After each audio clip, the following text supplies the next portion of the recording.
Today's spooky spot, we're having a look at the Mezco Cinema Fear 3 3/4 inch Toyfair 09 exclusive Friday 13th, the final chapter, Jason Voorhees. This is an exclusive because it does feature a glow-in-the-dark mask, also includes a machete and the removable mask. Spot actually did the review of the original Cinema Fear 3 3/4 inch Jason, Freddy Krueger, and Leatherface. And the figure that I just never got around to reviewing was the Toyfair 2009 exclusive.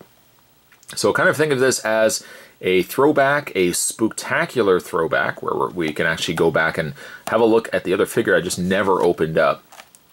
On the back of the package, the other 3 3/4 inch figures consist of a Nightmare on Elm Street Freddy Krueger and also the Texas Chainsaw Massacre Leatherface. This comes to us from the folks over at Mezco and dated 2008. To see more, you can head over to www.mezcotoys, that's toys with a Z.com. And the really disappointing aspect to all of these figures is that we just never got more figures from Mezco from this line. I have always said, and even right at the time that I did the initial review of the original Jason, I said that I just wished Mezco had done more of these of smaller scale. Because I always think to myself, it'd be so cool if you could just have a G.I. Joe, a superposable little G.I. Joe, but of like Jason Voorhees and all the classic monster slasher monsters. Having said that, though, Spot's going to take a terrifying break and get this opened up. When we come back, we're going to get a better look at the Cinema Fear 3 3/4 inch Jason Voorhees glow-in-the-dark version. Don't go anywhere, guys. Stay tuned.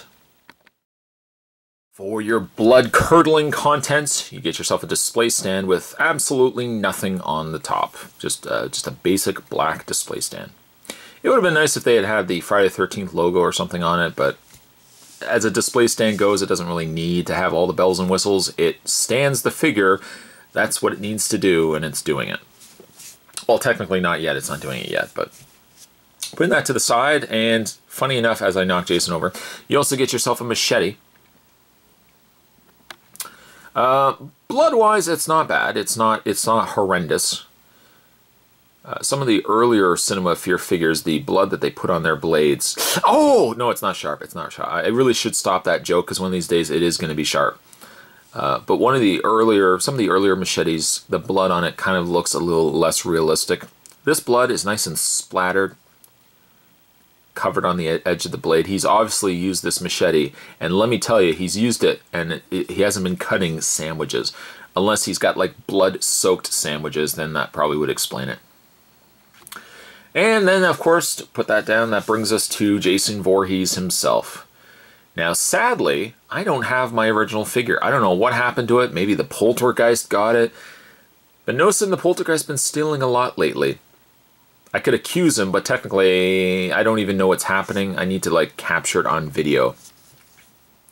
But I think the original Jason Voorhees figure, and I should go back to my archives, I don't think I actually had this outfit. It has this same outfit, but not the color. I think the color was slightly different on the other Jason.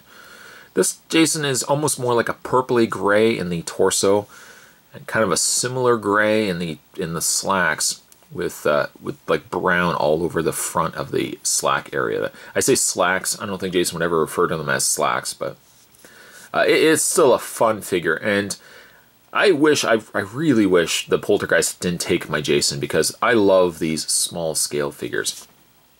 They're not statue figures either, and their articulation is not horrendous. We'll look at that in a second, but there's a close-up look on his face.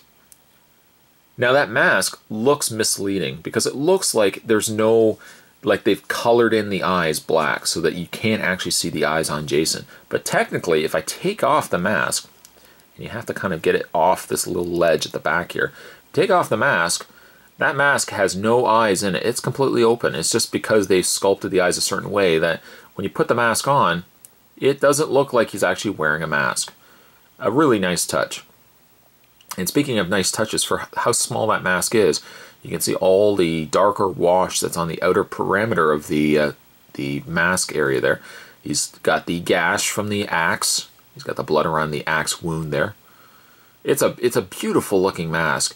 You could almost, and there's the inside there. You can almost use this mask, I suppose, if you made a custom Jason like a Marvel Legends Jason, or not Marvel Legends, Marvel Universe Jason, or like a G.I. Joe Jason. But realistically, you've got the mask from this size Jason, why not just use this Jason? Putting the mask to the side, let's have a look at his face. What a gruesome, gruesome looking face on Jason. It's a little... It's not as wide as the Jason from part 4 that this is depicted from. It's more like a squishier Jason in the face. But paint's very nice. Red all on the side there. He's got, of course, the gash from the axe in his forehead. He's a great looking piece. Now, I would never display him without the mask, but, you know, if you did, Mezco's got you covered for a beautiful sculpt on this piece. And there's the back. That's the ledge where the mask sits on. All the little wrinkles and folds and creases in his neck. Like, Mezco did not skimp at all with the detailing on this figure. Again, let's put his mask back on. Just like so. I don't know who owns technically the property of Jason figures, whether it's still NECA for all scales, but I really wish somebody would go back and reapproach smaller scale figures like this.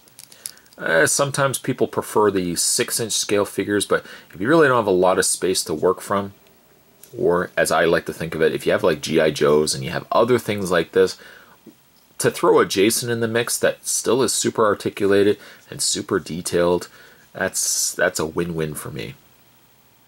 For your articulation, Jason's head is on a ball joint. And it's actually ball jointed at the bottom of his neck versus the top of his head. And it's probably due to the fact of the way the head was sculpted. Shoulders are on a pin and socket joint as well, so they move out. All the way around, technically. He has a bend and rotation in the forearm. Also a swivel in the hand. He has an upper torso ball joint. And then the legs go forward, back, out. A bend at the knee, and a bend at the foot. Now, keeping in mind, this is a 2008 figure. You're getting a pretty posable figure for 2008. I don't even think NECA was producing figures this posable back in 2008, especially the legs. Like the legs, this was new territory, I think, in 2008. It's a really neat figure, and let's actually get his machete in his hand. I think his machete would probably go in this hand. That's my guess. Kind of have to pry his hand open slightly just to kind of get the handle in there. Just like so. Yeah, I need to find out what that poltergeist has done with my Jason, because I think the Freddy was decent. It looked a little comical. The Leatherface was okay, but my favorite by far was Jason Voorhees. And also we can get the figure. It's got 2 peg holes on the undersides of his feet. Just peg that into the display stand. Bada bing, bada boom. You've got yourself Jason Voorhees on a stand. And this figure is definitely going to be something, now that I have this one, blasted poltergeist, better return the other one, but now that I have this one, this is going to be proudly presented on my display shelf. And in case you were wondering, he does glow in the dark after all. Does he actually glow in the dark? The answer is, well, somewhat. It doesn't glow in the dark, and it doesn't glow in the dark as well as I expected it to be. I kind of thought it was going to glow in the dark a little bit more, but I think the trade-off, though, is if it was going to glow in the dark, a full glow-in-the-dark color, the mask would definitely be offset by its coloring, and it would probably look a little more greener, or like that yellowy glow-in-the-dark color. So I can live with the fact that it probably doesn't glow in the dark as well as it should. The end result is still a phenomenal Jason. I could give Jason here a terrifying rating. I'm going to give him a very creepy 8.5. Just as a side note, come on, Mezco, you got to produce more of these.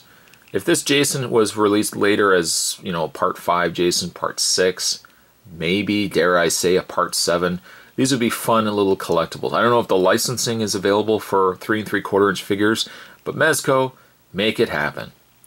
Today's Spooky Spot, we were having a look at the Friday the 13th, part 4, the final chapter, the 3 3/4 inch Jason Voorhees. Stay tuned, guys. Spot's going to have more blood-curdling, spooky spots heading to you this month of Spottober. Thanks for watching. See you next time.